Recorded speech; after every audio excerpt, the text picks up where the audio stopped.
Welcome to today's discussion.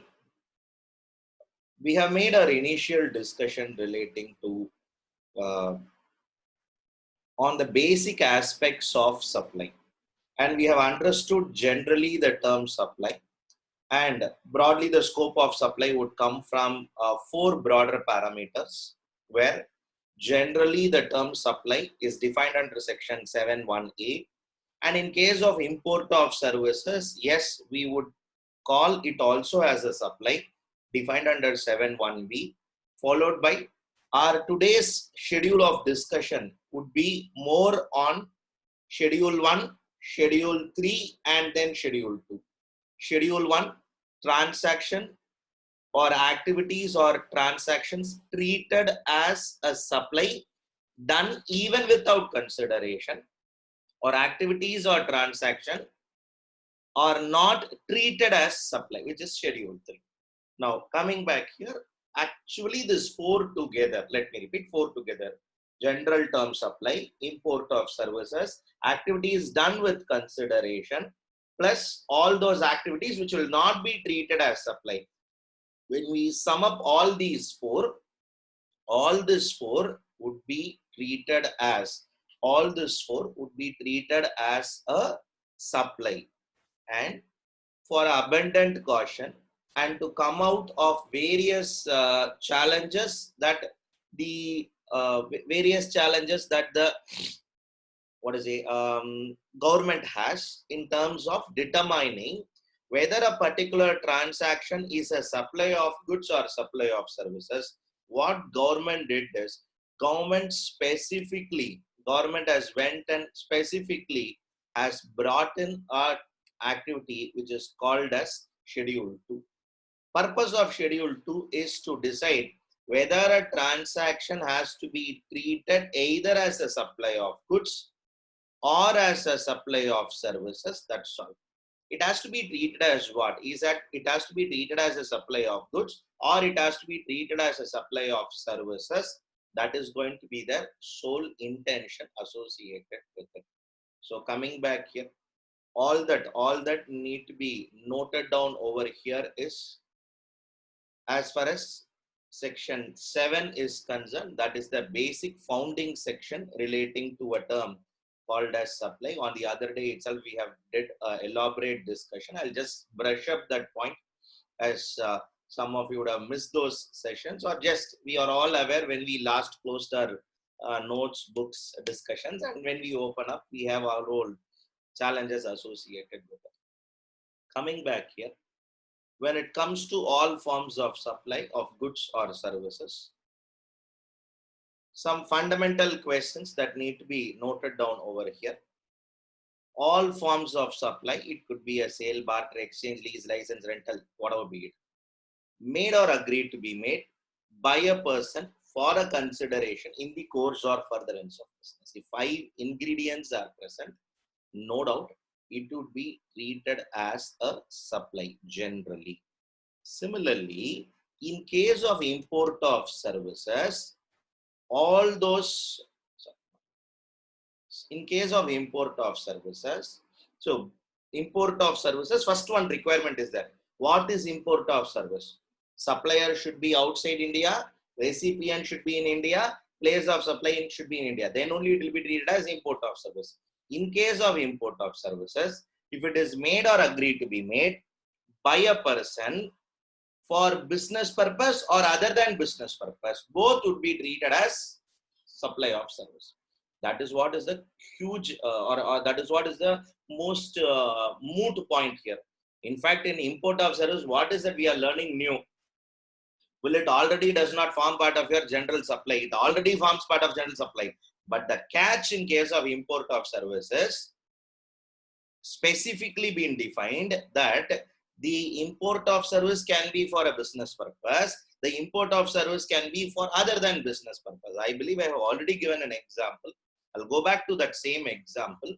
In case of a Gmail account, in a Gmail account, I use it for a business purpose, I use it for other than business purpose. Now, as long as the supplier is located in Netherlands, Google Netherlands Limited, and the recipient located in India, place of supply located in India. I use it for my official purpose. Also, it is import of service. I use a Gmail account, buy additional storage space in terms of the drive, all that and all.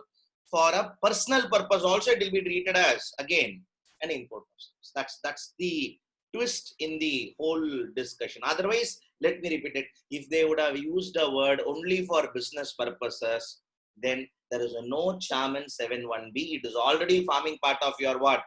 7.1a. Because 7.1a, any case, takes care of business purpose.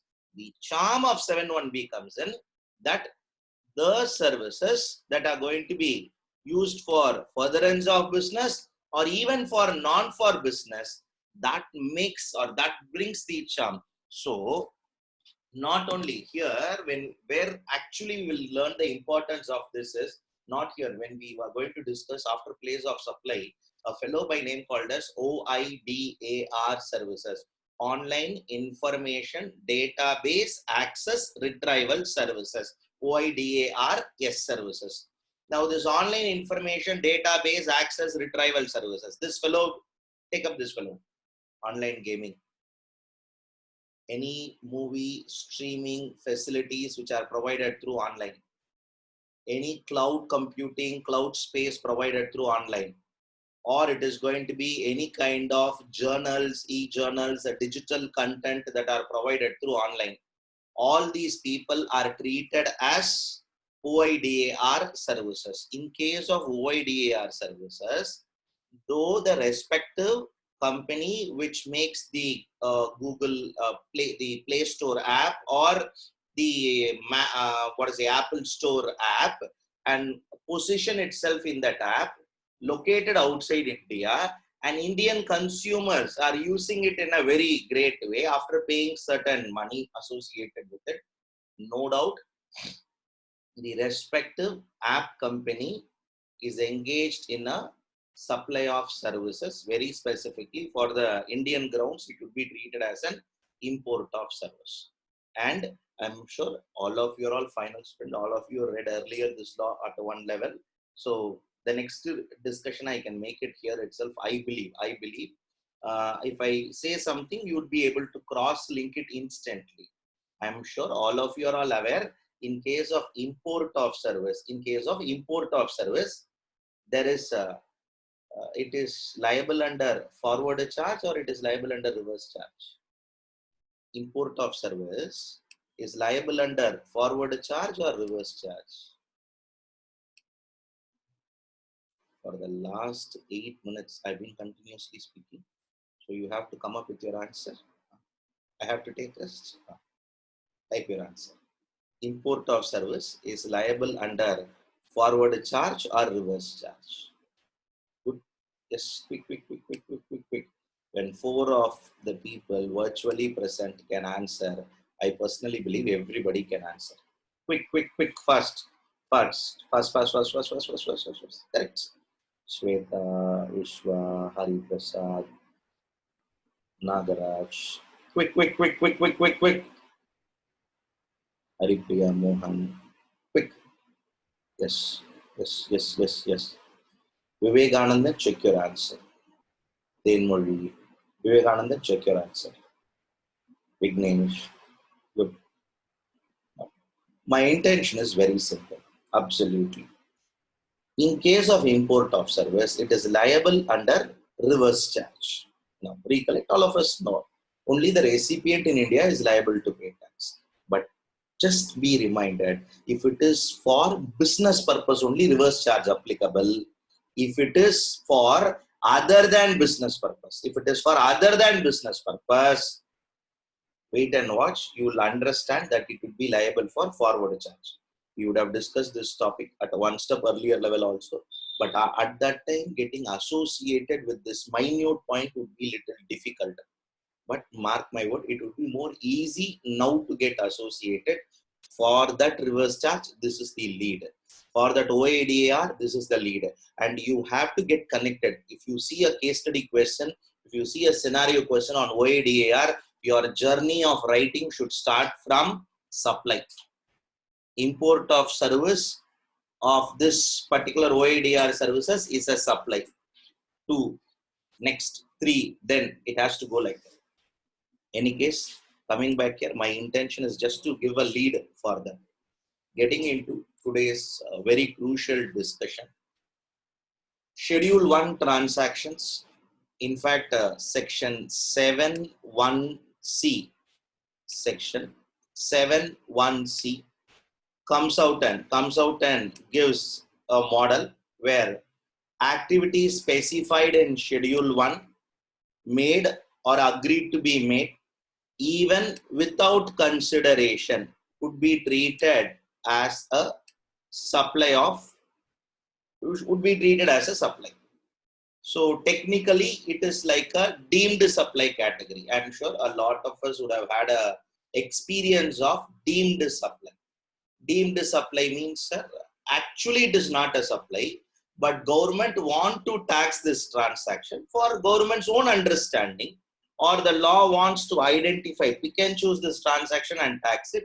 For that purposes alone, it would be treated as supply, or in the eyes of the law.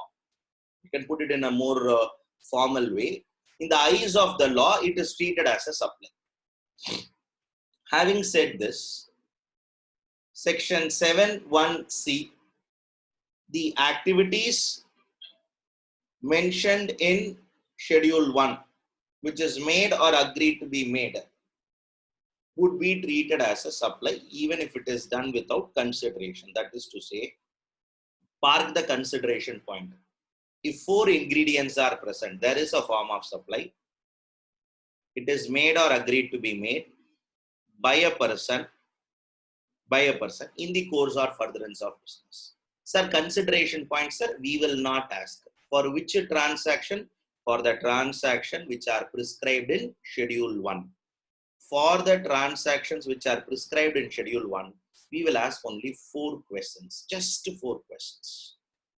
What are those 4 questions? Is it a form of supply is present there? Is it made or agreed to be made by a person? Is it in the course or furtherance of business? Is it done by a person? That's all. Sir, consideration, sir, I will not raise because schedule 1 activity, we are not bothered about it. Coming back here, to start with our first discussion, where section 7.1c in-houses 4 points. 4 points, 4 transactions are treated as, 4 activities are treated as deemed supply. I would often recommend you to understand schedule 1 as deemed supply, because at a later date, it would be very helpful for you to say supply means 7.1a. Import of service, you'll always call it as import of service. So it is covered by 7.1b. 7.1c, you can link it with deemed supply. 7.1d, the one that is going to come next after this, and not 7.1d. Okay, 7.2 subclause A, the next one, schedule 3 transaction. That would be treated as your no supply. Supply, import of service, deemed supply, no supply. So that becomes a little understandable in its clarity. So though formally you don't have a word called as deemed supply as per the law, but I would recommend you to remember it as deemed supply. And the best part is many people in and around who understand this law will call this as only deemed supply, because it lacks 7.1a. It is this transaction, if you put it in the conditions of 7.1a, it will fail. But if you put it in the conditions of 7.1c, it would win. Or if you put it in the conditions of schedule 1, it would win. If you put it in the conditions of a normal general understanding of a term supply, it would fail. That is the logic behind it. Coming back here, permanent transfer. Look at that wording, permanent transfer or disposal of a business asset on which ITC has been availed on such asset. There should be a permanent transfer or disposal of a business asset on which ITC has been availed. three important ingredients. There should be a permanent transfer or disposal. It should be a business asset on which ITC should have been claimed. Tick, tick, tick. All three conditions are satisfied. You will not ask a question called as whether the activity results in consideration or does not result in consideration. Let's take up some examples so that for a better understanding, we can go forward. A simple example to a little standard example. Okay. A simple example. It was a partnership firm. The partnership firm had few furnitures, and one car in one particular location. A partnership firm is successful in doing business. It's great. But now they are shifting from their old location, which is a small office of 10,000 square feet, to a large office of 25,000 square feet. They move. Now, while in this shifting modality, some of the old air conditioners, some of those old computers are all being sold, as this assets cannot be brought in there, and they wanted all those new assets to be used. In this whole understanding, there were three partners. 6 ACs was installed. 2 ACs was taken by each partner. And there were about 10 laptops. Each partner took 2 laptops. 6 laptops, 6 air conditioners was taken. Rest all assets were sold by the organization and they moved to the next location. The question before us is whether this activity is liable to GST. Whether this activity is liable to GST. Will it be covered by Schedule 1? So, points for our discussion. There was a partnership firm which is moving from one location to another location. Few assets of the firm got transferred. Okay. Now, I'll make a very simple point here. ITC on this assets was claimed when it was originally purchased during 2017. In 2020, they want to surrender the premises, go to another premises. So they also gave back those ACs and laptops. 6 ACs, 6 laptops taken over by the partners. Supply, not a supply. So your question is it a supply as per Schedule 1 or not a supply? Quick. The question to you is it a supply, not a supply? 6 air conditioner, 6 air conditioners and 6 ACs. Quick. ITC is availed. ITC is availed. Aishwarya, check your answer. Aishwarya, check your answer. Vaishnavi, check your answer. Now, I'll ask you a fundamental question. Now, is air conditioner and laptop a business asset, not a business asset? Or business asset means what? Business asset means any asset used in business. It could be raw material, it could be finished goods, it could be fixed assets, it could be current assets, it could be furniture and fitting, it could be a mold, it could be a die, it could be a plant and machinery, it could be a sofa, it could be a coffee vending machine, it could be a refrigerator, it could be an air conditioner, it could be so on and so on and so on. Business asset is a wide word. Many times we get carried away by the word. We think it is fixed asset. No, business asset is wide. And usage of the word like permanent transfer of or disposal. You dispose it means you give it back. you give away it of a business asset on which ITC has been availed. I think three conditions are satisfied by this partnership firm. Now, there is a permanent transfer. Yes, it is going to be taken over by the partners. 2, it is a business asset of the organization. 3, they have claimed already input tax credit. When all the three conditions are satisfied, it would be treated as a supply as per Schedule 1, or you can also call it as a deemed supply as per Schedule 1. So a lot of you are very clear in this understanding. I'm happy because you're all very clear. I straight away go to the technical discussions or a next level of discussion, which was final ones. Okay, a final discussion. So that then all along we have discussed what? All along you have discussed only a earlier level discussion. This is what is your level. This is what is the final level discussion. To start with our discussions at final level. R Limited, a company who is into business for the last 15 years. R Limited, a company who is into business over the last 15 years, and now they are closing down their business because of various reasons. One of the very strong reason is pandemic. They are not able to sustain with the competition of all this. The cost is all increasing. R Limited decides to close down.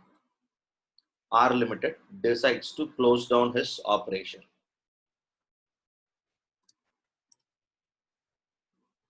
Now, when R Limited has decided to close down the operations, they had raw material and finished goods on which ITC was claimed rupees 35 lakhs, which is taken over by Director 1. See, there was some money dues which are payable to the directors. For the money due that are payable, it was mutually decided that Director 1 of R Limited will take away that products. Followed by, there was a motor car on which ITC was not claimed, for which was worth rupees 20 lakhs was taken by Director 2. Director 2 took the responsibility of taking away the second asset. Director 1 took a raw material. Director 2 took the next asset. Followed by there was all those furniture. Those furnitures are all those old type furniture, that teak wood furniture, which was purchased about 10 years before. But teak wood will have a life of 25 years. Teak wood furnitures, which was purchased 10 years before, worth rupees 15 lakhs, on which ITC was claimed. ITC was claimed under the erstwhile law. ITC was claimed under pre-GST laws. This was taken by Director 3. Now, major assets were these. All these directors had a loans. All these directors has lent various money to the organization. Somehow all the directors decided we will take the money in this operations and they'll close it. Is the company engaged in supply? See, this is your scenario question. An exam question would be verbatim in the same way, which a little more additions of some some more verbs, some more nouns, and some here and there, one good old day, all that stuff and all. Now, question before you is, I want all of you to take it up and answer it very positively. Let me repeat it. The amount of response I get is very little. I want a lot of you to contribute. See, that is the only way you can make the whole session interactive. Come back here, read to the question. The questions is on your screen. A company closes down its operation. Raw material and finished goods on which ITC claimed is taken by Director 1, followed by motor car is taken by Director 2, furniture is taken care by Director 3. Put A, supply, not a supply. B, supply, not a supply. C, supply, not a supply. See, when you say A, B, C only, we can able to know whether it is a transaction or not. Again, if you put A and put enter, it will go at a stroke. Wait 1 minute. You are all start answering. A, comma, B, answer, comma, C. Don't type straight away. If you type only once, it will come to me as many number of times. Consolidate your answer and text it. Quick. A, B, C. Quick, I'm getting partial answer. When I get all three answers only, it will be considered as an answer. First, all three answer. Kirtana, check your answer. Good. Check your answer. Haripriya, check your answer. You see, I create some trap and people are falling exactly on the trap. Good. Vaishali, yes, good. The current learnings you're all through, correct. But again, some more need to be imparted. Ishwar, your answer is brilliant, but we have to test your brilliancy through an explanation.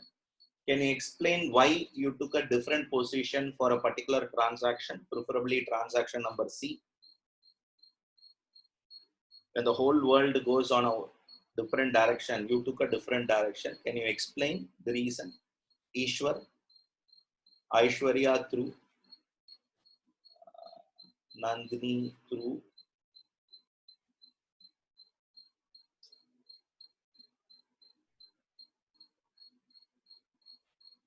Oh, no. Ambika, no. You take loan, you take anything. Today you are settling loan through goods. So it's a disposal. It's a disposal. No, don't took that route and all. Loan and all is some, what to say, additional information to spoil your mind.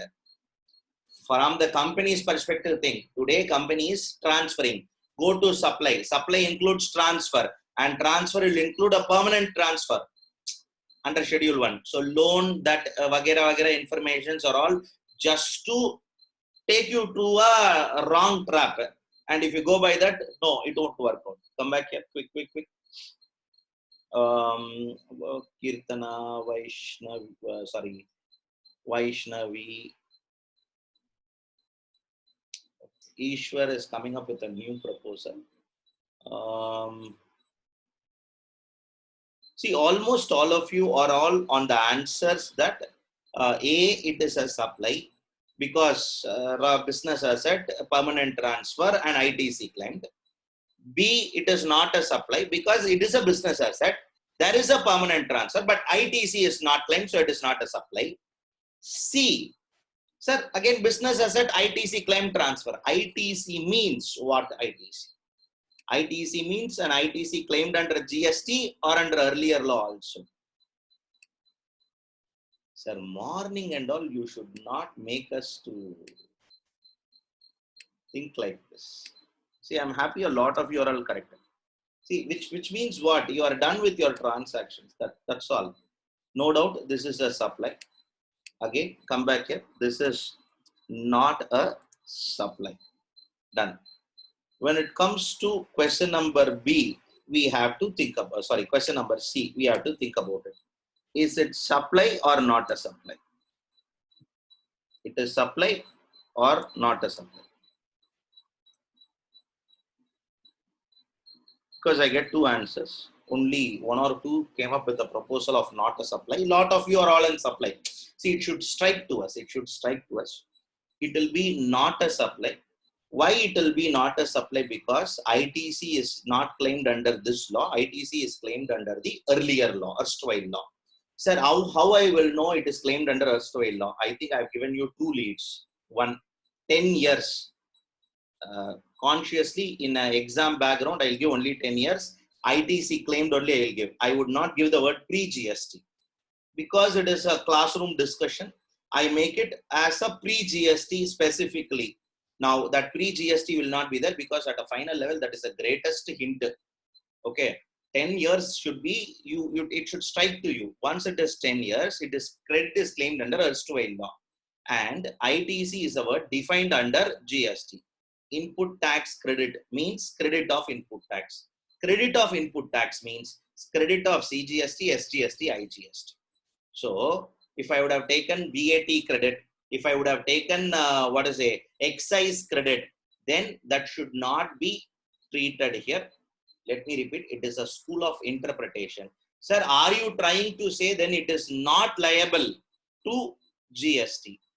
Under this entry, you have a clear debate. So from an exam position, as it is a old law, you have to go back and say it is not a supply. This italic 3 or the third point or C is the most important condition. Only for C we came up here. Otherwise, we have nothing to say.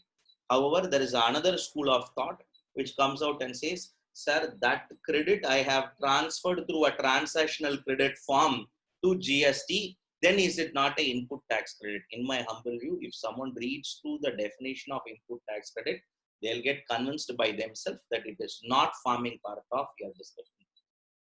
C is an exceptional discussion, not a regular discussion. Regular discussions in this topic will go as per A and B. Be prepared for some surprises in exam on exceptional discussions. Coming back here, getting into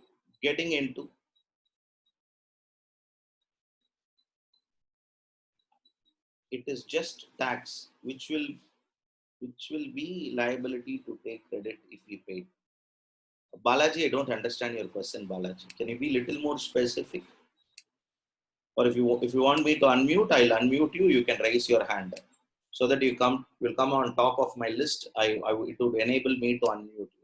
See, if you have a larger question, don't hesitate. Raise your hand. I would unmute you. We are here only to take up that questions only. Okay. You should have the clarity which has been required. Okay. That would be the success of this program. Yes, Balaji, we are waiting for your. You don't take pain in texting it. I know it will be tough because I'm undergoing that. You raise your hand, we will discuss in a voice note and close. Quick.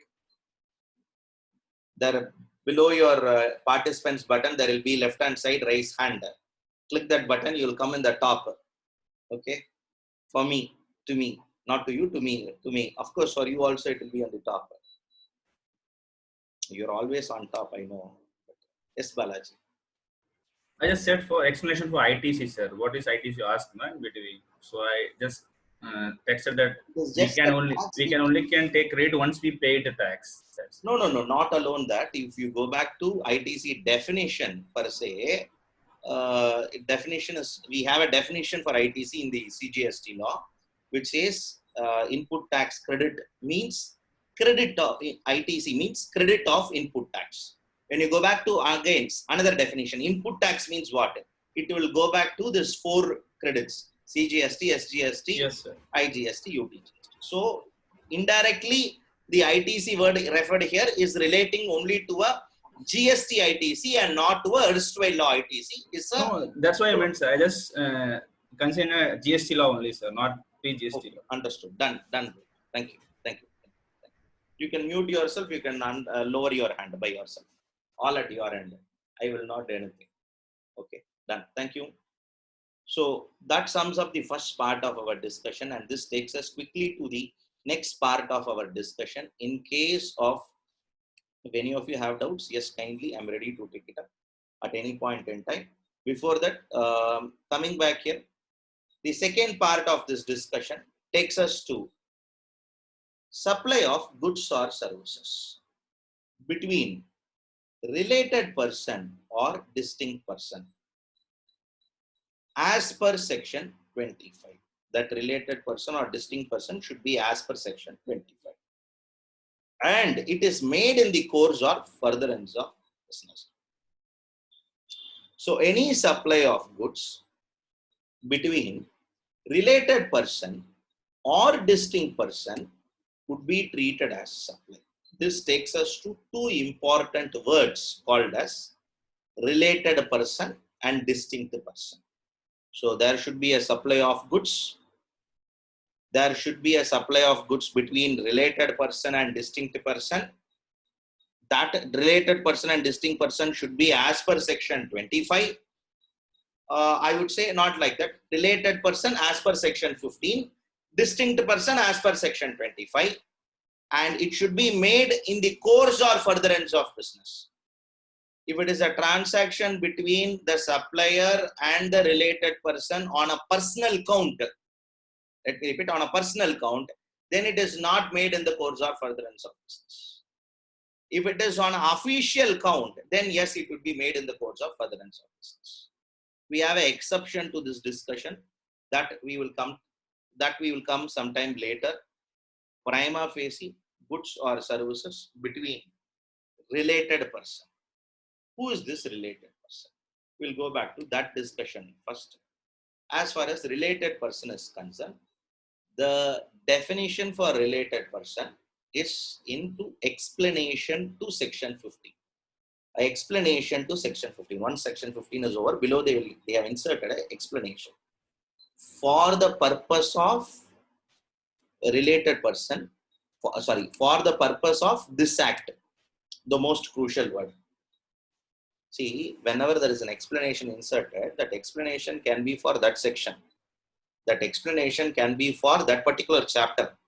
Okay, that chapter means input tax credit. If I explain something, then it is applicable only for input tax credit. You are not supposed to extend that logic to next.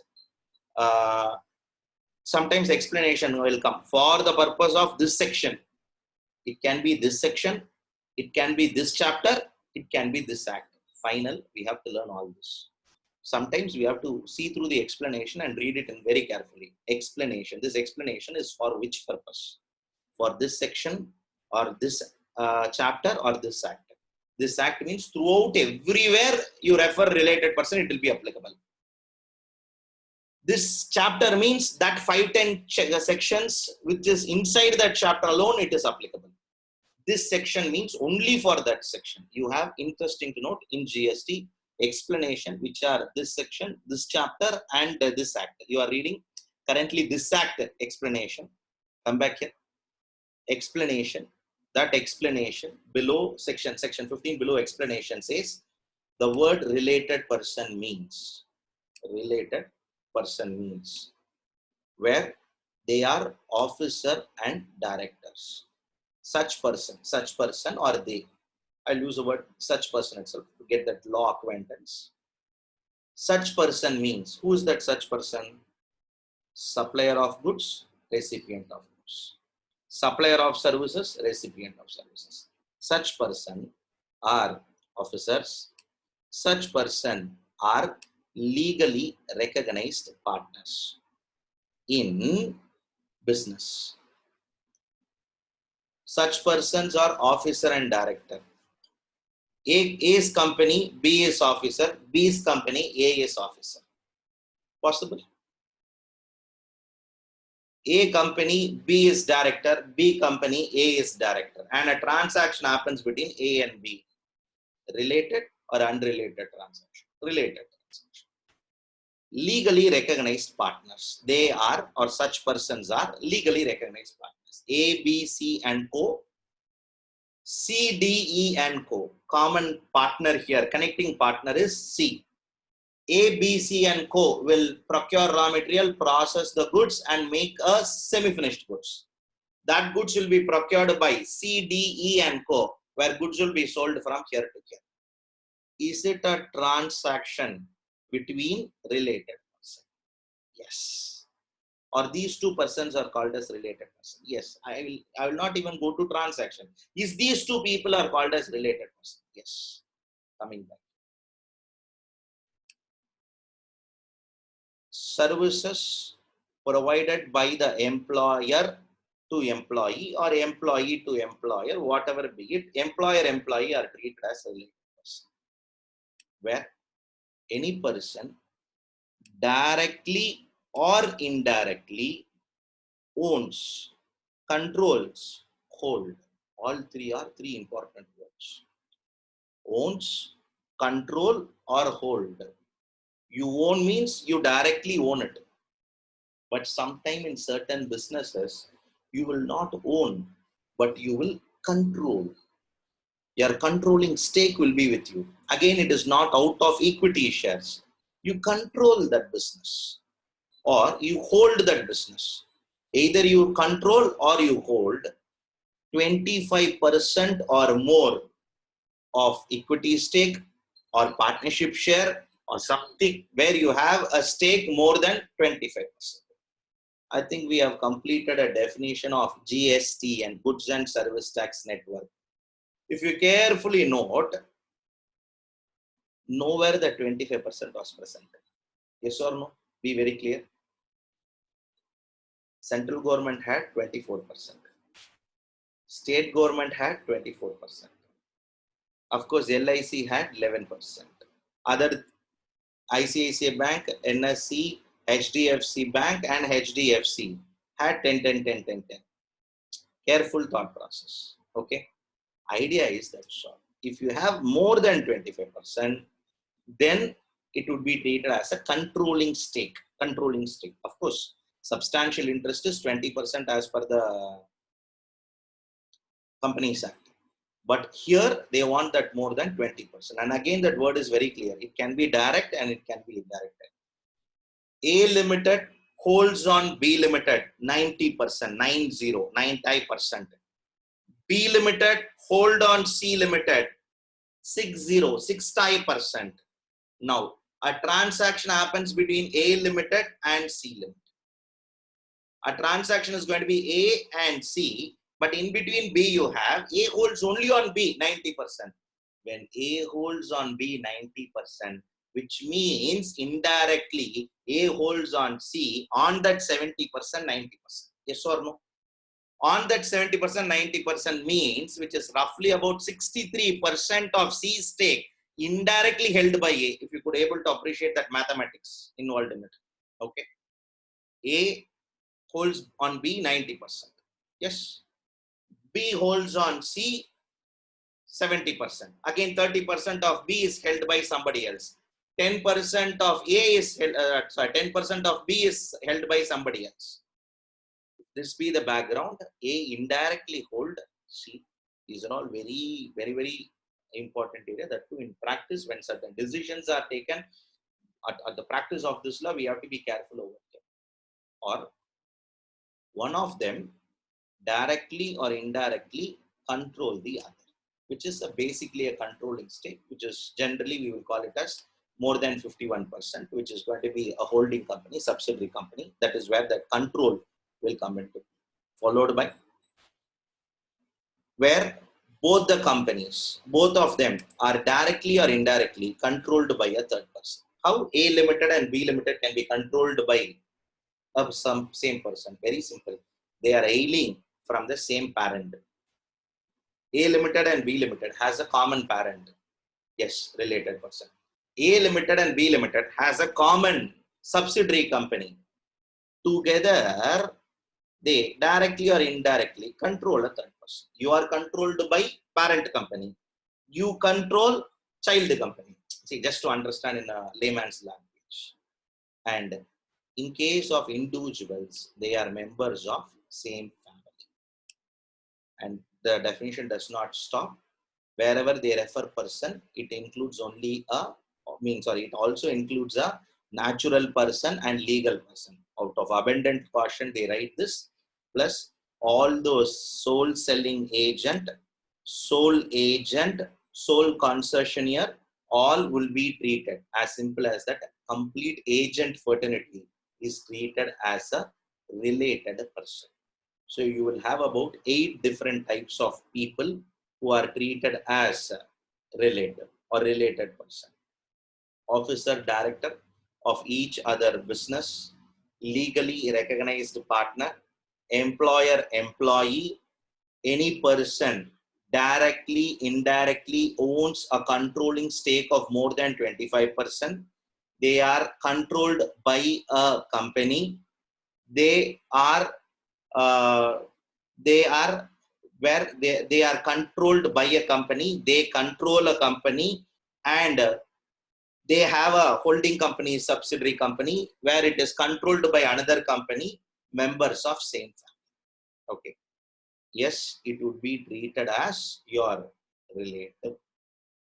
Of course, sole concessionaire, agent, all will be treated as relative. Any transaction between the supplier and recipient of this nature, then it would be treated as a transaction. It is done even without consideration. It would be treated as a deemed supply as per Schedule 1.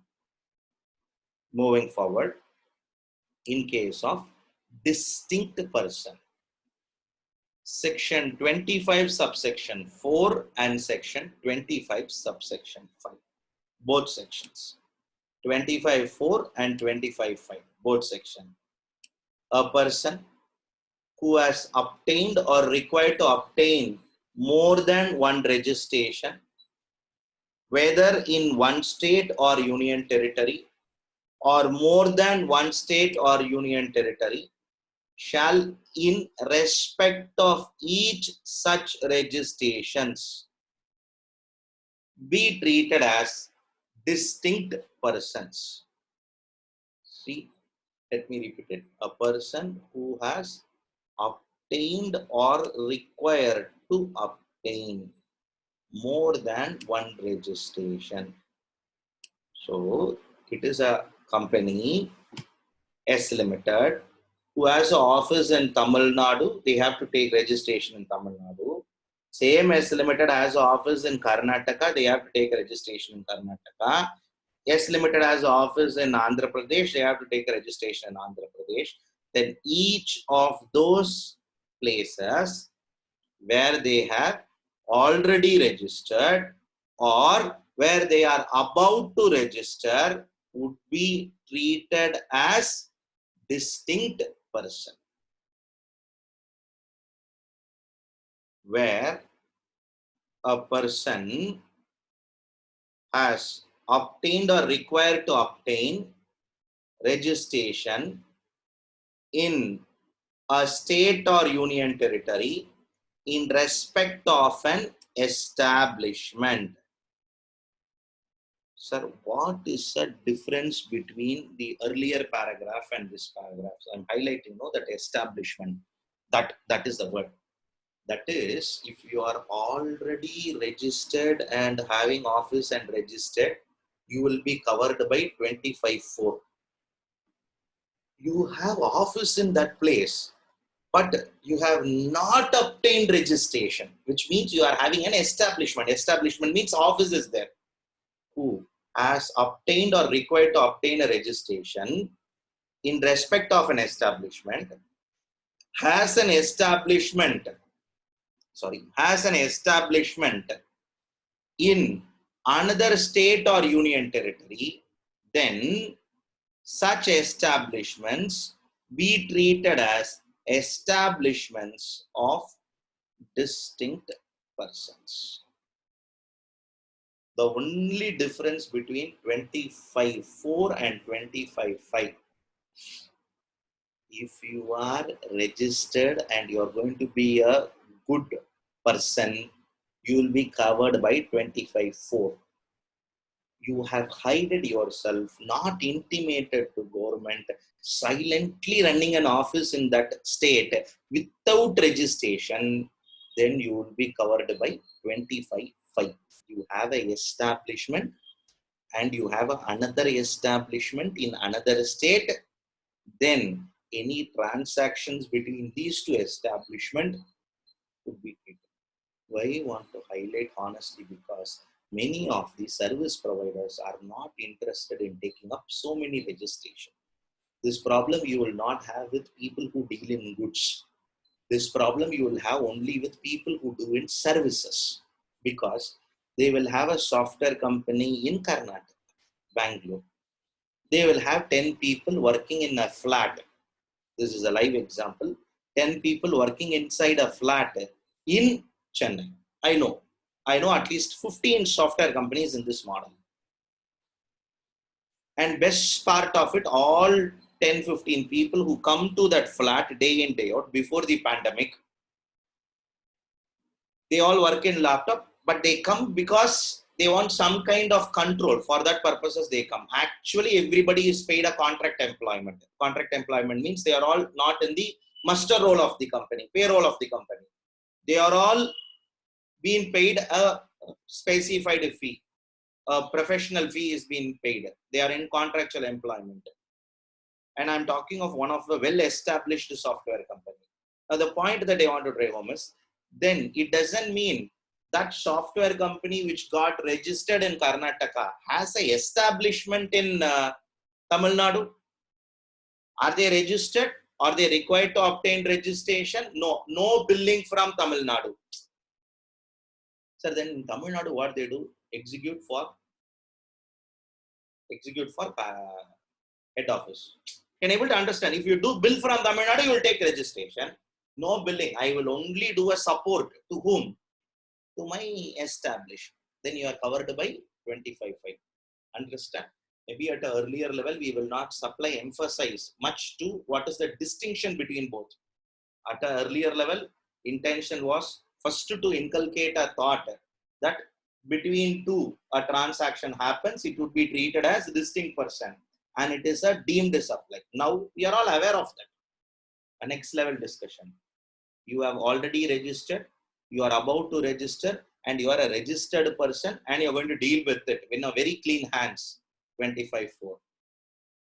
In case there are some establishments in one state where registration is required, that person has an establishment in another state, then both of these establishments would be treated as distinct. 25(4) for good people, 25(4) for good to people. Okay, that sums up the discussion relating to both words. Given that background, come back here.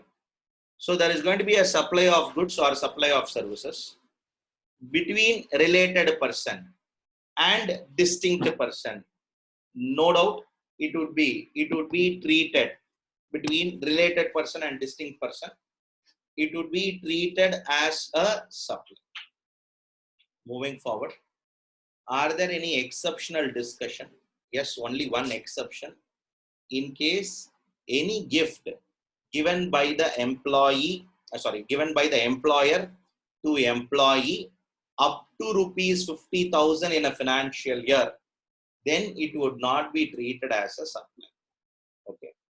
So though it is a related party transaction, if the value of the gift is going to be less than 50,000 rupees, which is given by the employer to employee, it would be out from the tax net. Sir, in case if the gift value is going to be more than 50,000, very simple, it is treated as a deemed supply. So it was a gift given by the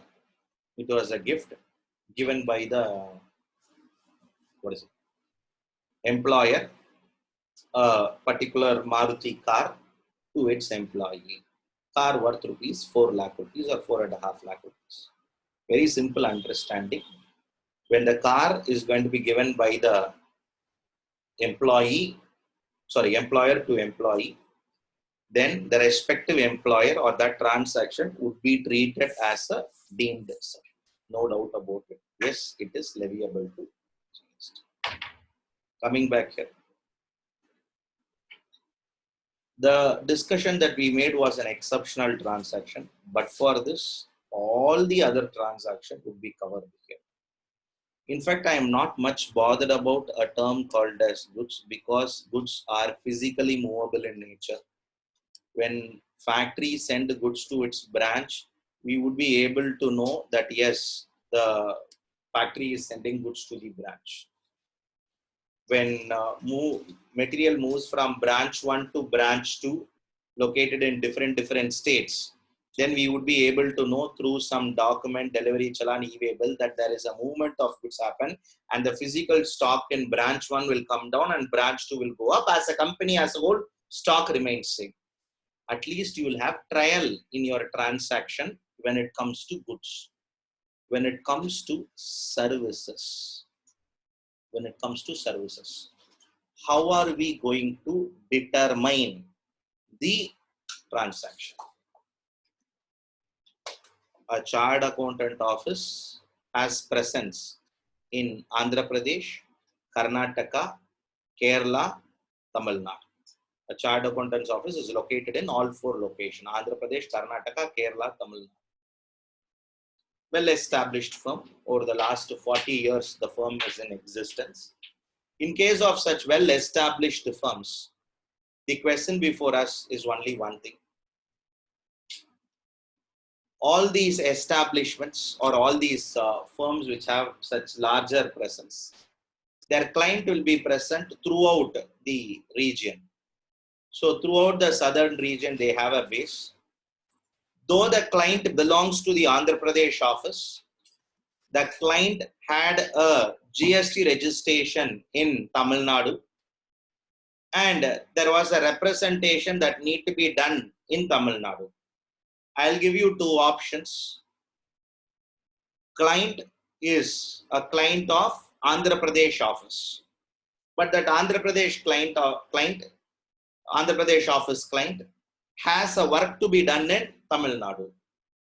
Will it be ideal to ask the partner or the manager from Andhra Pradesh office to come to Tamil Nadu, stay, do the work, or ring up to the Tamil Nadu office, ask the Tamil Nadu manager, Tamil Nadu partner to go and do? Because at the end of the day, it is a firm which is all inclusive growth, which is going to be looking for. What will you do? Option 1, come all the way from Andhra Pradesh to Tamil Nadu.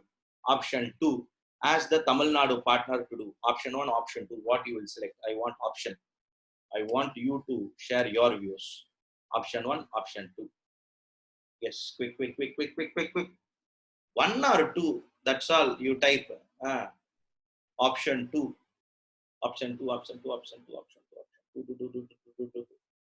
Yes, quick. That's all. Option 2. Why option 2? That would be proper. That would be the most cost-effective way.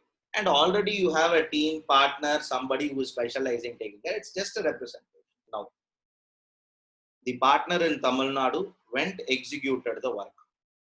Went, represented the assessee, executed the work. The refund was through, and the Andhra Pradesh office is happy. Andhra Pradesh office has agreed, paid a bill, raised the bill to client for 50,000 rupees. Tamil Nadu partner looked at Andhra Pradesh and told, boss, 1 day I spent for your work. Andhra Pradesh partner asked, so what? Nothing, I'm just intimating you. It is a well-established firm that if partner works for another partner, they cross-bill them, which is basically a multinational model. Let me repeat. In a multinational model, if a direct tax team uses indirect tax team services, or audit team uses a direct or indirect tax team services for completion of their assignment, a cross billing will happen among the teams, at least in their model. He looked at, 1 day I have spent, so what? Transfer 10,000 rupees to my account. Usually they used to do. Today, is it a supply? Services provided by Tamil Nadu office to Andhra Pradesh office. Supply, not a supply. Services provided by the partner in Tamil Nadu, representing a client of Andhra Pradesh office. Supply, not a supply. Quick. Answer. Supply, deemed. No doubt about it. It is supply. More specifically, it is a deemed supply under schedule. Good. See, let me repeat it. But sir, I have given you the situation, so you answer. Practically, how are we going to locate this is going to be a very serious challenge where a lot of studies we are all involved in. We would be able to locate it. End of the day, if a goods moves from Andhra Pradesh to Karnataka, goods moves from Tamil Nadu to Kerala, no doubt it is a supply, no charm in it. Next two legs of discussion. In my view, all these legs of discussion are simple discussion. In case if a goods is getting transferred from Tamil Nadu who has a godown in Chennai to same Tamil Nadu, another godown in Coimbatore, where both Coimbatore office and the Tamil Nadu office are under one registration. One registration. The question that comes up here is it a supply or not a supply? In Tamil Nadu, there is only one registration. From Tamil Nadu office, Chennai godown, goods moves to Tamil Nadu office, Coimbatore godown. Because in locations, no, these are about 500, 600 kilometer difference. Their customer base is different. Here, customer base is different. From one godown to godown. In Tamil Nadu, they had two godown. From one godown to one more godown, goods moves through a delivery challan, through a e-way bill. Supply, not a supply. Under one registration. Supply, not a supply. Ambiga, Vivekanandan, Pavitra, Ramya, Kirtana. Quick. A lot more have to answer. This is what will be sometime our questions to be tested in exam. See, we will read and go many things, but what will come in exam is something different. Pick anybody, it's all. 18 of you only responded. Of that, I picked that few people name. These people are alone right. Rest all, kindly check your answer. Kindly check your answer. Rest all, kindly check your answer. Here. Do you have two GST registration or one GST registration? Vishnu Prasad very recently. Do you have two GST registration or one GST registration? You have one GST registration. This is where we understand. This is where we lack in our understanding. Let me repeat it. Within the state, every branch, every godown within the state, every branch, every godown covered under one registration. At no stretch of imagination, it can be considered as a supply. To the contrary, if the transaction happens between two different godowns, if they have two different GST registration, it will be treated as a supply. So careful points to be noted down. Now, let's take up this time little differently. I want all of you to come up with right answer. Let me repeat. Right answer, only right answer, no other option. No other option is given to none of you. Come back here. From Tamil Nadu, Chennai godown, goods goes to Tamil Nadu, Coimbatore godown, where both have a separate registration. Both have a separate registration. Now here, this transaction, that is Chennai registration separate, Coimbatore registration separate. When goods moves from Tamil Nadu to Coimbatore, supply, not a supply. So, all of you till now, whoever answered, all are right. Deemed supply, or supply, deemed supply. Start using that word. No, until we complete this topic, we'll learn it as supply. After that, we will start using it deemed supply. Okay. Then that's all. Why two different GST registration? If both offers comes under single GST registration, it cannot be treated as supply. We had this question tested 3 times in exam till now. More than 3 times. Okay, be very clear on this concept. Moving forward, at some other location, I'll take some more example. Otherwise, we will be revolving only in this topic. Coming back here, any transaction between principal to agent or any transaction between agent to principal would be treated as supply. Supply of goods by principal to agent or receipt of goods by agent on behalf of principal and then sending the goods back to the principal. All those transactions between principal to agent would be treated as supply. Just give me a minute, one important part.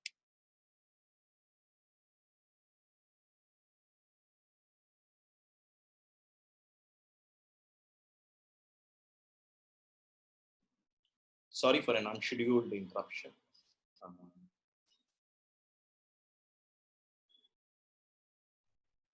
Question comes in, why somebody should have a separate registration. See, there can be many reasons associated with it. Within the state itself, there are organizations who would be interested in taking different registration because they are into different line of businesses. They don't want to mix up one division with another division. For example, we have a client who is into 3 different types of businesses: buying and selling of woods, buying and selling of hardware items, and travel business. See, the travel business model is altogether different from importing of wood and selling wood in the domestic market. And that is completely different from a hardware business. And very interesting to note, though it is a proprietary firm, first son takes care of wood business. Second son takes care of the hardware business. The son-in-law takes care of the travel business, but all are under proprietary firm. And the father-in-law want to be very clear that each person's profit will go to him, but until I am alive, it is a proprietary firm. After me, it will go to the respective person as a succession. See, many people, when you interact with the business owners who have hailed from nowhere to somewhere, all they have the thoughts like this only. Now the organization that I'm referring, they are doing about roughly 80 crore rupee turnover in a year, all 3 put together. So don't think of 1 crore, 2 crore company and all. No, 80 crore in a proprietary firm, which has 3 business verticals, 3 different brands, everything. Here, I have 2 options. Option 1, to have a single registration. Then think of the chaos that will happen in terms of accounting, in terms of everything. So best option is come take one registration. Come take one registration. Come take one registration. Your ITC is your ITC. Your ITC is your ITC. Your liability is your. Everything is clear. Accounts are different. This is different. Sir, but for the income tax, you club. No, that is income tax. Leave here. Like this, there are many reasons associated with it. That is the reason why someone take 2 registration. If you are not convinced on this non-corporate example, I'll give you a corporate example. Take a company like ITC. A company like ITC, which is involved in 12 different types of businesses. Okay. Or at least major 7 division of businesses. And in that, in Tamil Nadu and Karnataka, they are in 5 different types of businesses. They are into agri division. They are into FMCG. They are into hotels. They are into selling of all those tobacco related products and all those others. Tobacco products liabilities compliances is different from hotel. Hotel is different from FMCG. FMCG is different from your printing and stationery. See, every vertical of business have a different purposes. Sir, are you trying to say if I have a different business vertical, I have to take registration? In fact, originally that was the thought. Later, government deleted that. Government told, we will leave it to you. If you want to take your business, if you want to take registration within Tamil Nadu itself, many places you take. Only one condition, you have to comply. Let me repeat, you have to comply for all this correctly. Comply here refers to maintaining records, filing returns, all this and all. Talks about compliance. Coming back here, supply, buy, principal or agent to supply of goods by principal to agent or agent to principal would be treated as supply. Moving forward, import of service by a person, import of service by a person from a related person. Import of service by a person from a related person. No doubt it would be treated as a supply. Import of service by a person from a related person, it would be treated as supply if it is in the course or furtherance of business. Some parent company provides some services to subsidiary company, or subsidiary company receives some services, or subsidiary company or any person in India receives some services from foreign country. If it is in the course or furtherance of business, even without consideration, it would be treated as supply. If it is on a personal count, leave it, it is not a supply. It should be in the course or furtherance of business is a careful point. Maybe the concerned company is in India and there is a person, this company's director or a director's relative is located outside India. The director related who is located outside India is a legal expert. He scans through the document and says, yes, you proceed with this document, you sign it, it is legally correct. Then that person who is a relative is provided some technical inputs to a person in India. It is a legal consultancy service, of course, done in the course or furtherance of business. To the contrary, that individual in India is going to buy a property in India, for which he sends those papers to a person in England. He reads through those papers. Additionally, he requires some document that was also sent. He sees through it and says, good, buy the property. It's worth for buying it. Now here, he has same that relative is outside India in London. He provides some services to a individual in India, but it is not for business. It's on a personal count, not an import of service. It's an import of service, but not covered under supply one without consideration. Here, even without consideration, there is a business relationship. It is in the course of furtherance of business. Then yes, it would be treated as supply. Maybe we'll take up a simple example and close it. I'm not taking up example for principal agent as we are always conversant with that. Taking up an example. Q Limited received legal consultancy services from Mr. Q, who is the director of company, who is the director, of course, come shareholder of company.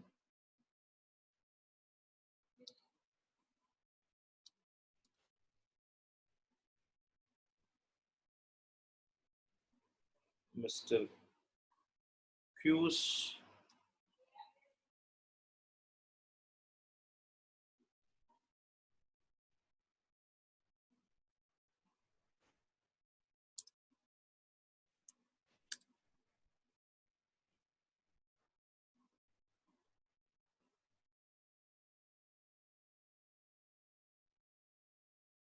Now, Q Limited received legal consultancy services from Mr. Q's relative, who is located in London, who is the director come shareholder of the company. That is, this second who is refers to Mr. Q. From Q's relative, a service is required by Q Limited. Is it a deemed supply? Is it a supply? When we go back and test ourselves, the answer would be yes, supply, not a supply.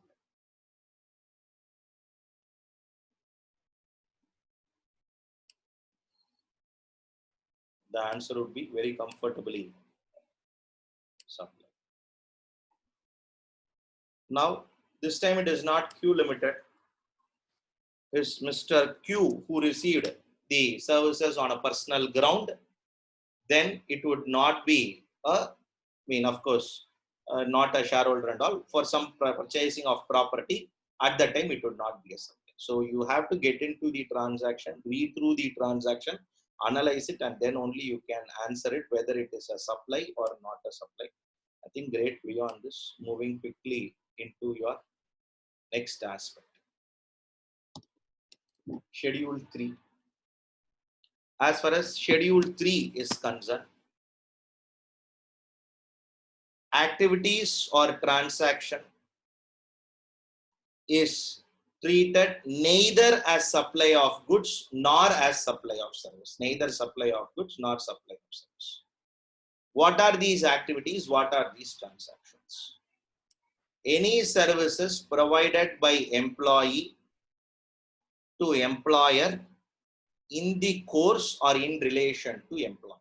So self-explanatory.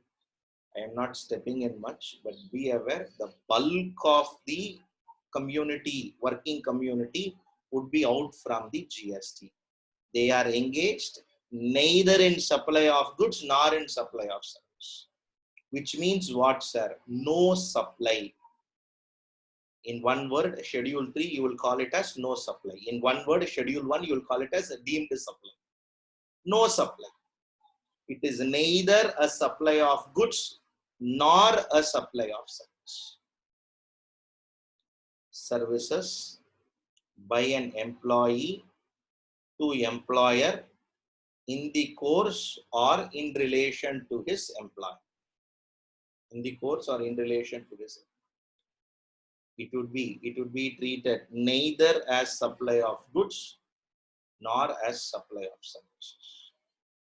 Now, coming back here, points for our further discussion is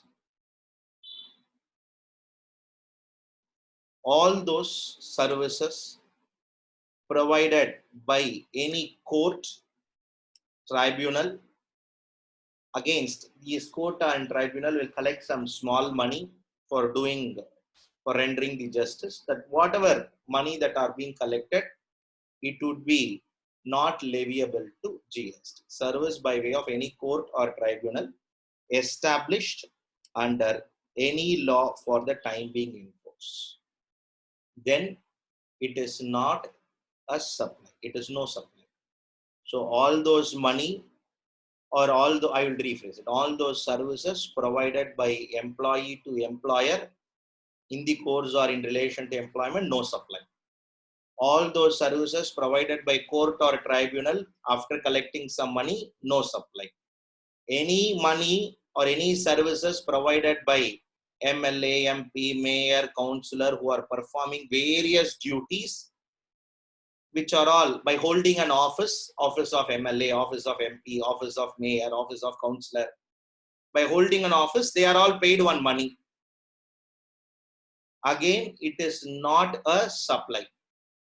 Similarly, any person who hold a post recognized by Constitution of India, Chief Election Commissioner, Chairman of C&AG, Supreme Court, Chief Justice of Supreme Court of India, people who hold a post recognized by Constitution of India, followed by they are going to be either a chairperson, member or a director of any board or commission constituted by central government, state government.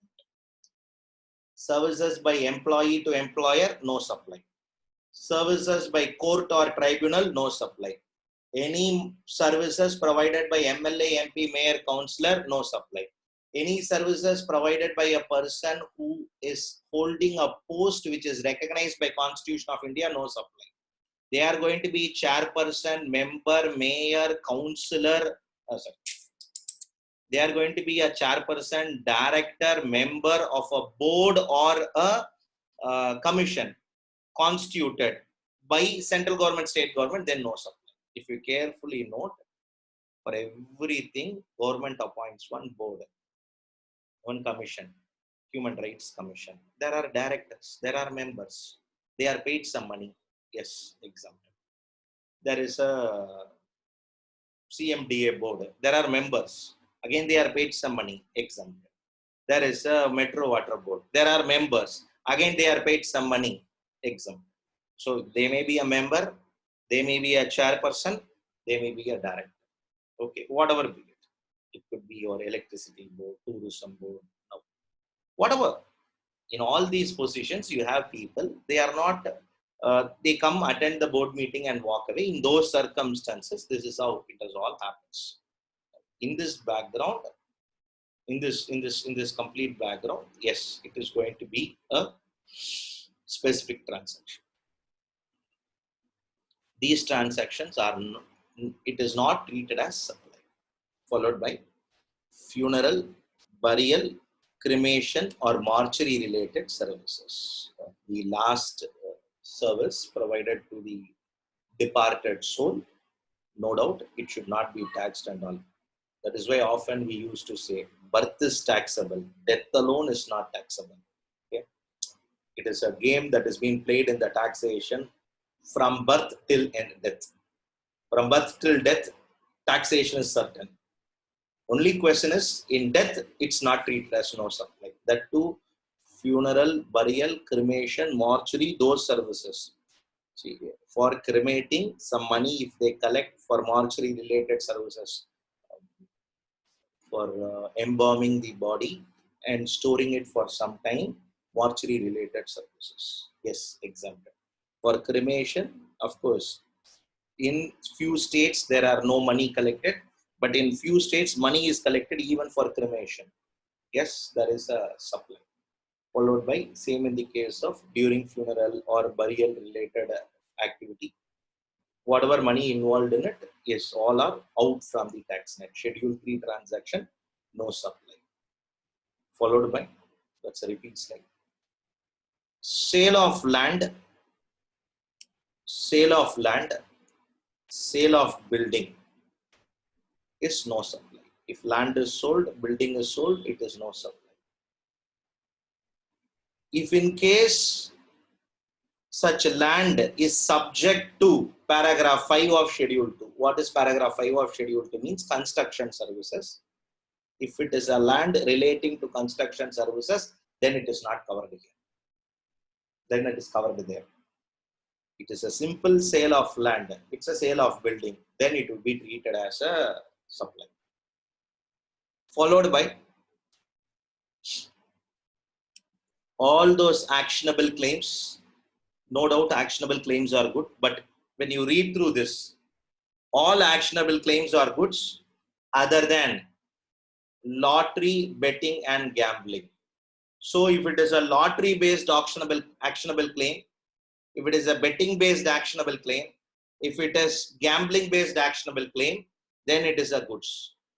If it is an actionable claim that comes out of bill discounting or on account of insurance or account of various other reasons, then it is neither a supply of goods nor a supply of services. So coming back here, getting into the last two amended transaction, all those supply of goods under drop shipment. What do we mean by drop shipment? Goods originates from one location, goods destinate to one more location, but the transaction is channelized by a company in India. Sir, how this is possible? Very simple. A company in India gives instruction to an Australian company to deliver the mission in China. The company in China placed the order to an Indian company. Circuitous route, but sometimes we have the possibilities like this. China company will issue a PO to Indian company, purchase order to Indian company. Indian company will accept the purchase order and in turn give a back-to-back purchase order to an Australian company. The Australian company will make the goods, issue the sale invoice to Indian company, sales to Australian company, sells the goods to whom? Indian company, ship the goods to China. In turn, Indian company, after receipt of bill, for Indian company it's a purchase. Indian company raises an invoice, sale invoice to a Chinese company. The Chinese company will pay. Chinese company also know that it is the Australian company sells. In case of OEMs, you cannot do anything. OEM, original equipment manufacturer. Siemens, You have to buy goods from Siemens. How Siemens instruct, you have to buy. Siemens will say, I would make the product at the Australian manufacturing plant and deliver it China, but give the order to Indian company. It has to be done. No other option. So in case of OEM, nobody has a control. It's not other way around. And again, at no stretch of imagination, nobody bothers. That side also Australian company. And this side also Chinese company. Chinese company will not know what price it is sold. Okay, so we have models, we have drop shipments, which are all happens. Again, yet another type of transaction is going to be your high C sales. What do we mean by a high C sale or a warehoused goods sale? A sale that happens when the goods are in the waters. A sale that happened by transfer of document title to goods. High sea sales before the goods reaches the Indian land and crosses the customs barriers. More than the reaching the Indian land, crossing the custom frontiers of India, crossing the customs department before the goods crossing the customs department. In simple terms, a lot of you can understand. Before a bill of entry for home consumption is filed under section 46. Before a bill of entry for home consumption is filed, if I make a sale, then it would be treated as a high C sale. From one customs warehouse, if I sell the goods to another customs warehouse, then it is called as a warehouse goods sale. In these sales, you will not be liable to pay taxes. That is why they want to exclude those transactions. Drop shipment, IC sale, and warehousing of goods. These transactions are some of those latest amendments that came sometime during 2019. Okay, so make yourself little comfortable on these transactions. Quickly, I'll run through all those transactions completely. Any transactions between employer to employee, any transaction by employee to employer in the course or in relation to employment is not a supply. Any fees paid to court or tribunal is not a supply. All those money paid to MLA, MP, mayor, councillor for performing a duty which is holding of an office, not a supply. Any salary paid to a person who holds an office as per the Constitution of India, a post which is recognized by Constitution of India, not a supply. Any person who hold the office as a chairperson, member, director of a board or commission, not a supply. All those funeral, burial, cremation or mortuary services provided are not a supply. Followed by sale of land, sale of building, but for it is forming part of your construction of complex entry. If it is a construction of complex entry, then it is a supply.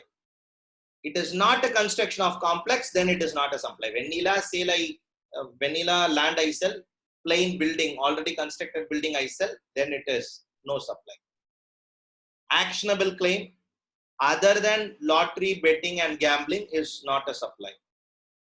Drop shipment or high sea sale or warehouse goods.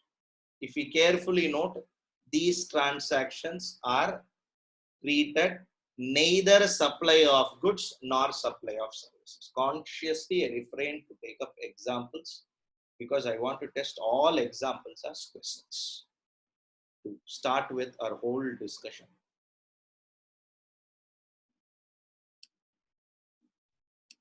So that how you answer, I will be able to assess it in a great way.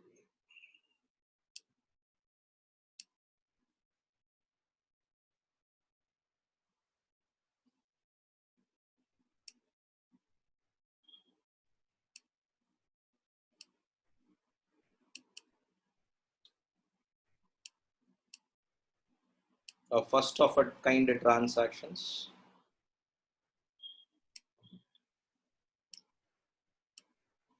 To start with, Mr. R, who works for Q Limited, who is in employment with Q Limited, who works for Q Limited, was paid a CTC of rupees 6 lakhs. He was asked to take care of S Limited, which is the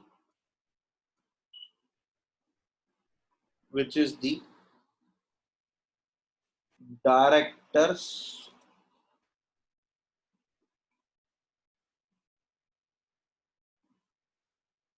which is the company of Q Limited director. I would say which is just another company of Q Limited. Okay, Q Limited directors.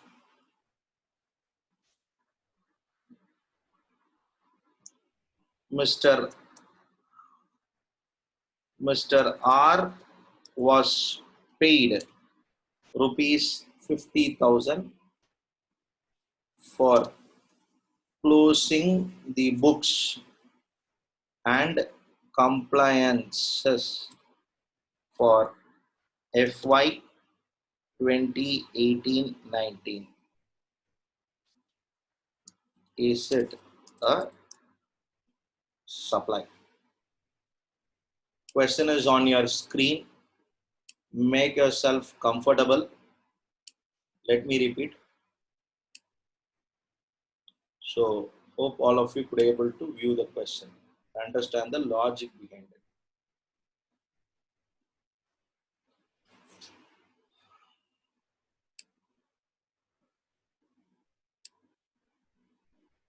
Yes, quick. I want your answers. Is it a supply or not a supply? R Limited, who works for Q Limited.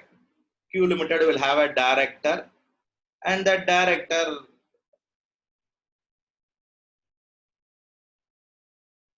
no, S Limited is not registered. It's a Naam Keva's company, small company, not cross the 20 lakhs and all, Hari Prasad. You don't make that assumption and all. S Limited is not registered. If some of you wanted to know, S Limited is not registered. Yes. Now you have to answer only from not S Limited perspective, Mr. R perspective.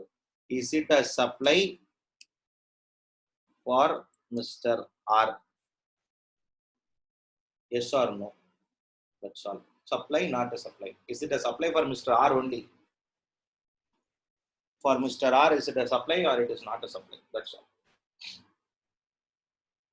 Quick. See, I want answers. If you're all not going to answer, very simple. I will cut down this whole discussion.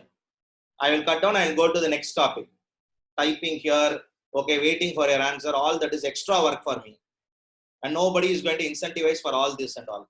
It's only for your learning it is done. Otherwise, in a whiteboard, in a regular board, we will do. I want to get that feel and experience for you. If you are interested, we will proceed. Otherwise, if you are not interested, I am not getting the responses in a particular way. Very simple. We will not take up questions. That's all. You read it at your end. If you have doubt, you come back to me. I'll say comfortable. In fact, the number of hours is getting increased when it comes to online because of all this stuff. So that at least at one end, I'll be happy. My number of hours is within the scheduled time that I take.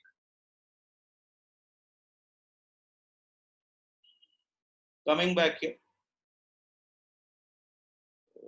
A few of you said supply, few of you said no, not a supply.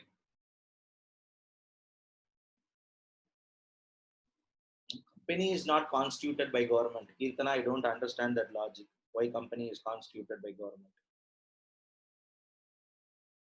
So many of you of the view, it's neither a supply of goods nor a supply of services. Not a supply. Pradeep says not a supply.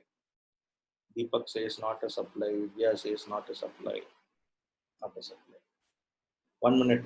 Think for a minute. One minute. 1 minute. Mr. R is appointed to work for which company? R is appointed to work for which company? R's employment contract will be saying he should work for Q Limited or he should work for Q Limited and S Limited. Mr. R's employment contract will say he has to work for Q Limited or Q Limited and S Limited. Q Limited, correct?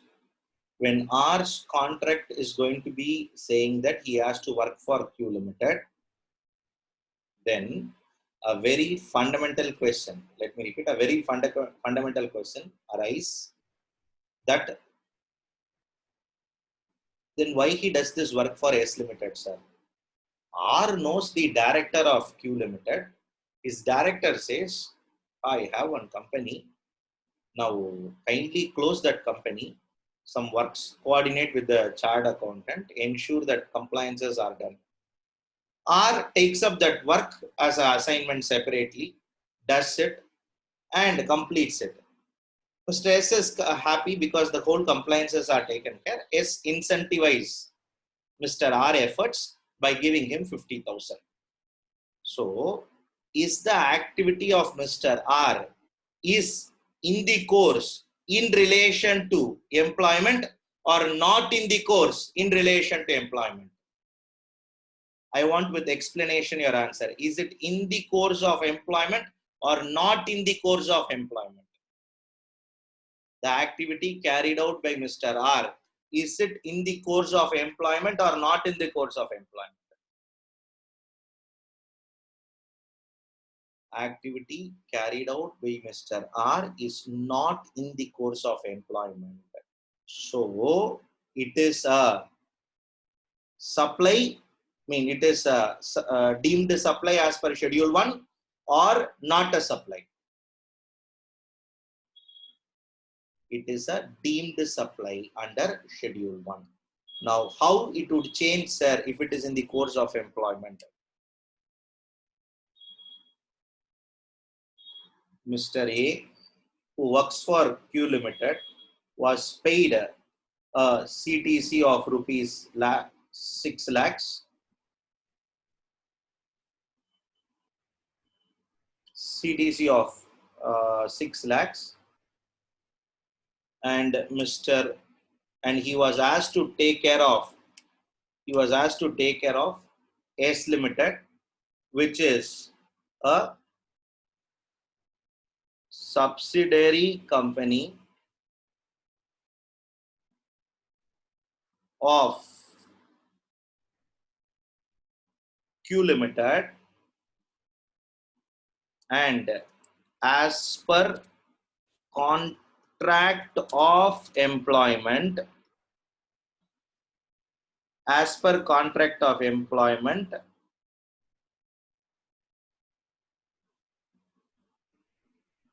the employees should work for the group. That is group of companies. We all never read employment contract itself. When we read our own employment contract, we will see this word. You should work for my group of companies. Okay. However, because to incentivize him, that is a separate work. Mr. R was paid rupees 50,000 for closing the books of accounts of the company for financial year 18-19. Is it a supply for Mr. R? So, you have a different question this time. Mr. A, who is involved in certain activities. Mr. A, yes, supply, not a supply.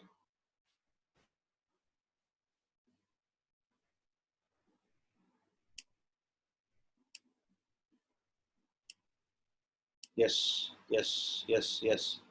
Hope you all now understood how are we going to interpret it. Kirtana, check.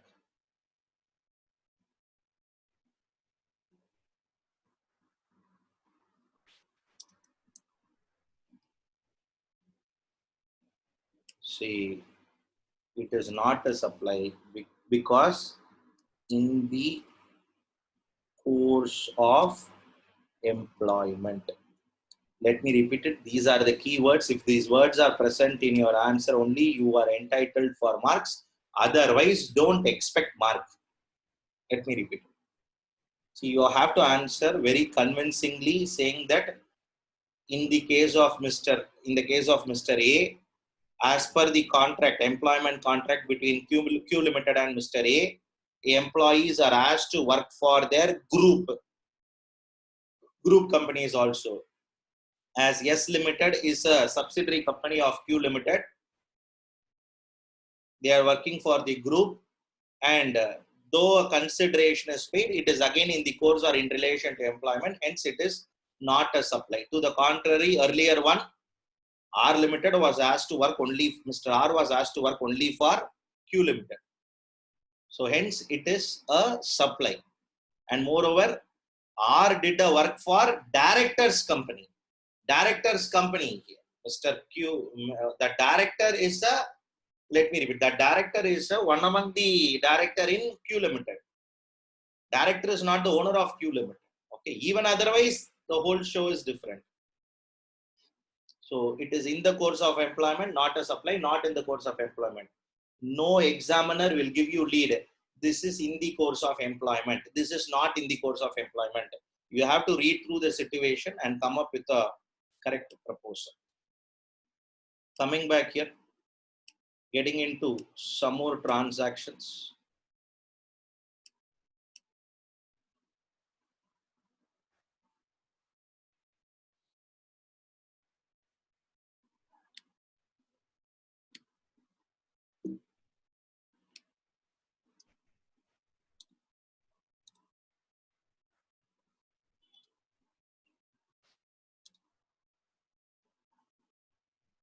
You have to discuss the status of following transactions. You have to conclude whether it is a supply or not a supply or deemed a supply. Okay, your answers will be only three: either a supply, not a supply, deemed a supply. To start with, fees paid to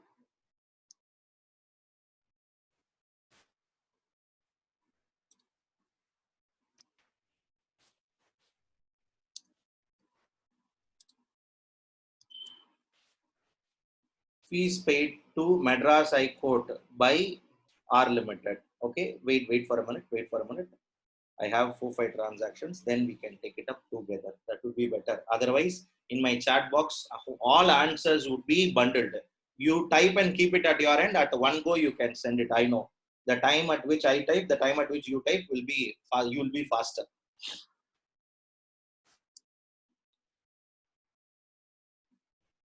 Court fee paid for visa issues by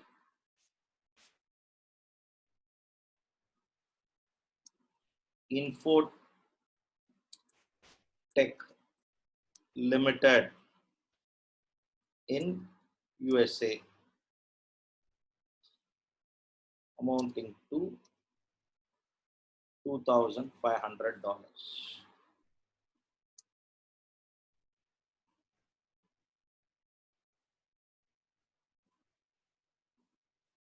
I told you can wait and then answer.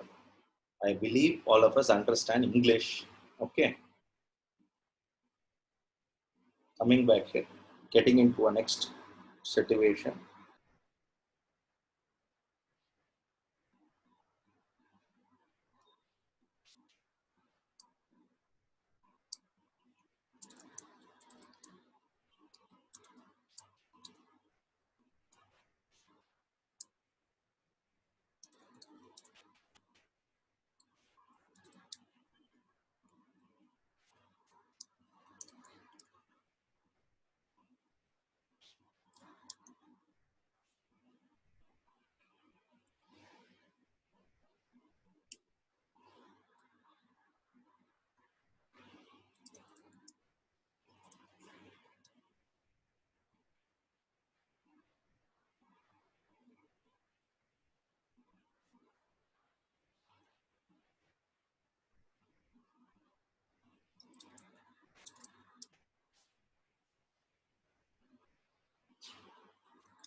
Yes, you have a very simple three situations to take it up.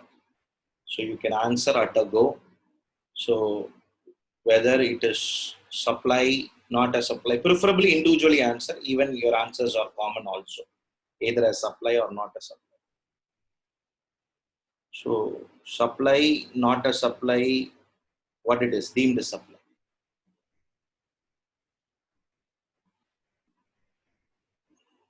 Okay.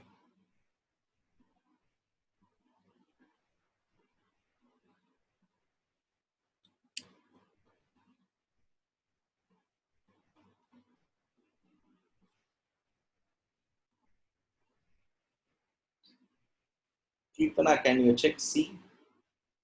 Ganapati, can you check C?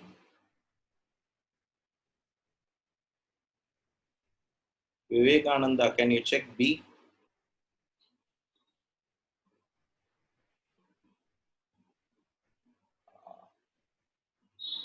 Ramya, can you check B and C?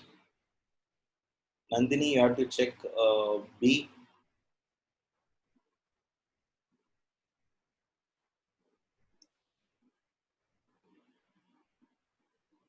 Aishwarya, B. Check for B.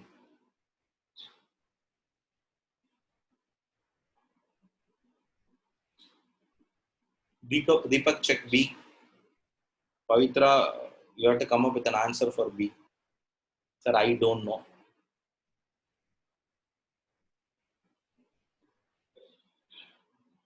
Shweta through.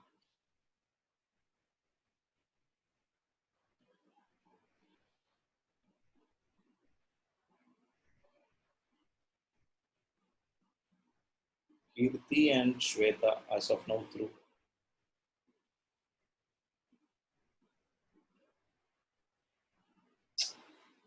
Sabari, check ma. Check.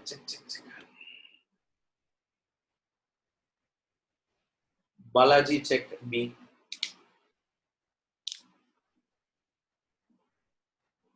Kritika through. Okay. My time is done. Now, any fees paid to court or tribunal, then it is supply or not a supply.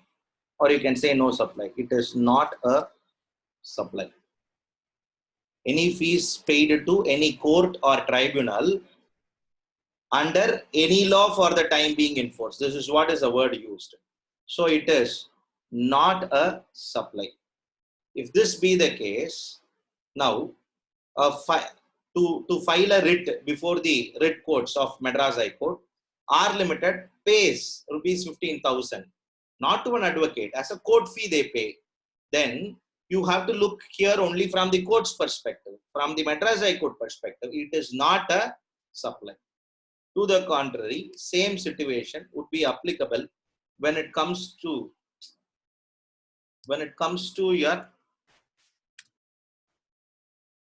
again, income tax appellate tribunal.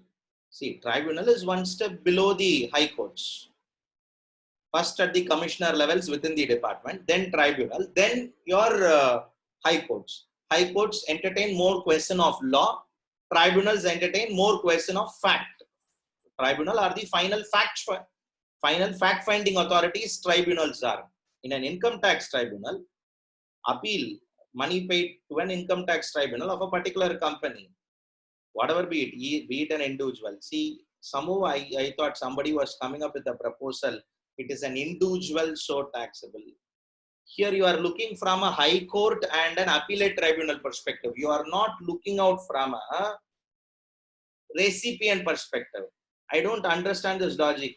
Here, who is a supplier? When Madras Tribunal collects 15,000 rupees, supplier is whom, recipient is whom? Supplier is Madras High Court, recipient is R Limited.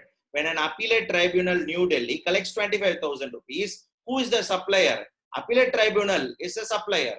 Recipient is going to be XYZ company or a partnership firm, HUF, whomever it might be.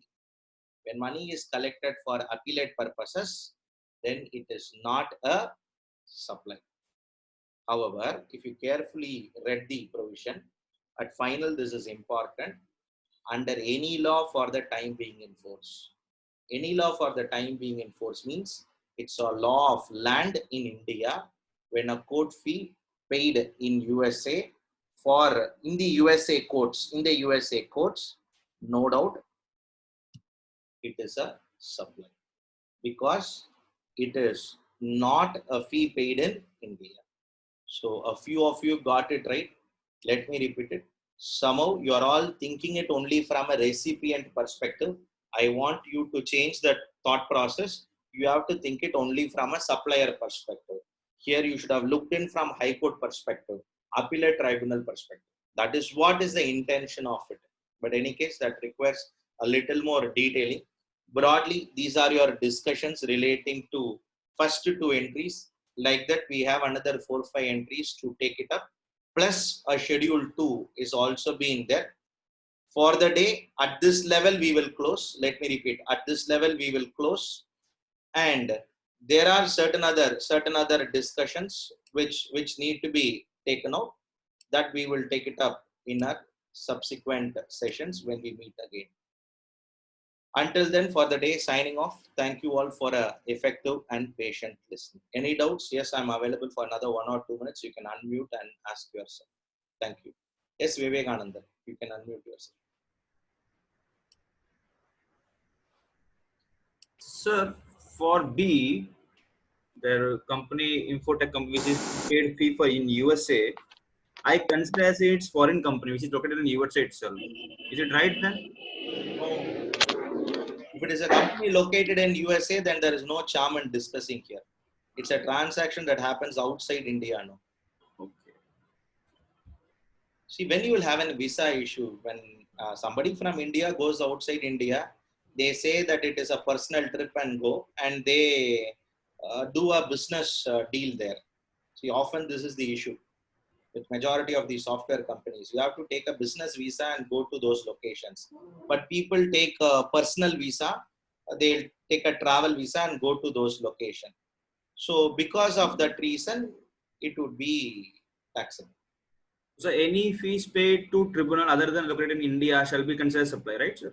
Yeah, any fees. See, because the words used are any law for the time being in force, and any law for the time being in force means it should be a law of land, India. If it is a foreign court fee, then it should be taxable. Thank you, sir.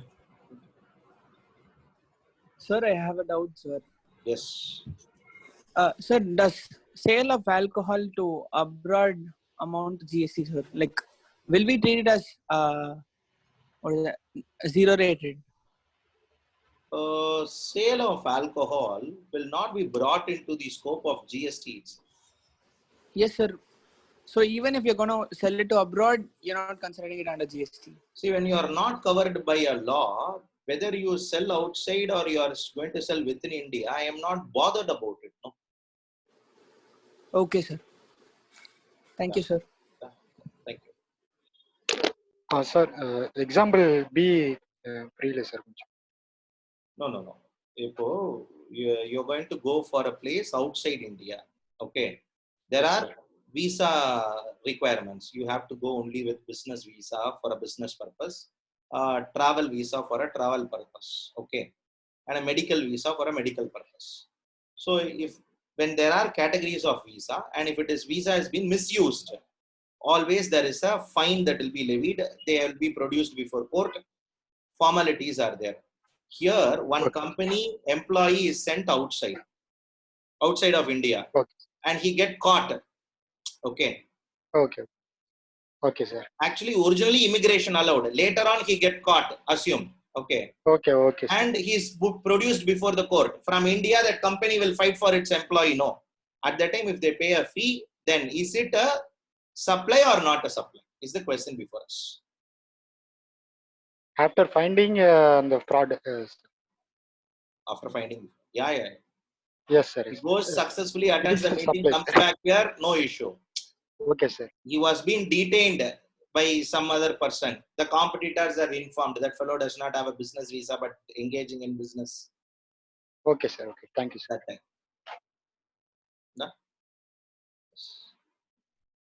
Thank you all for effective and patient listening. Thank you.